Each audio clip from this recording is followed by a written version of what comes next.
Another tumultuous day on the world oil market sent Wall Street reeling again. U.S. officials also monitoring North Korea in the wake of a report saying leader Kim Jong-il may be in failing health. But we begin, it's not ill.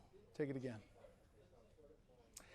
Another tumultuous day on the world oil market sent Wall Street reeling again. U.S. officials monitoring North Korea, meantime, in the wake of a report saying leader Kim Jong-un may be in failing health.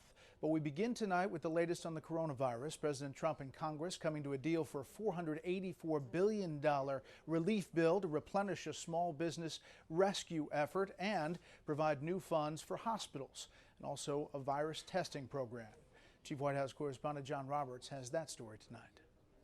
The reasons for a temporary pause in immigration are twofold. President Trump moving to protect American jobs as the nation prepares to reopen and prevent new infections coming in from overseas. National Security Advisor Robert O'Brien today pointing to early moves to restrict international travel.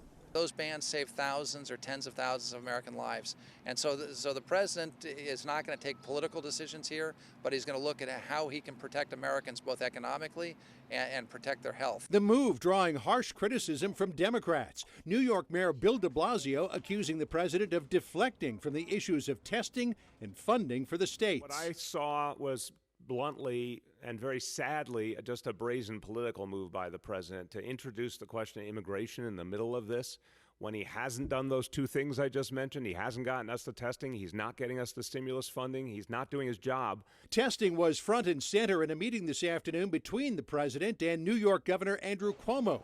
Cuomo again today acknowledging states are responsible for testing, but adding the federal government needs to ensure the supply of testing materials.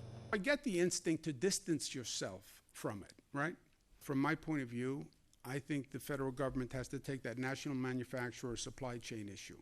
With new infections in New York State taking a sharp downturn, Governor Cuomo now relaxing some restrictions on elective surgery because hospitals in some parts of the state are losing business. Some hospitals are actually laying off people, believe it or not, in the middle of this, because they have no patients. Across America, businesses that have been forced to close still hungry for money to retain employees. Tomorrow, the House expected to take up the measure that was in the Senate to replenish the Paycheck Protection Plan, as well as push more money to hospitals and testing.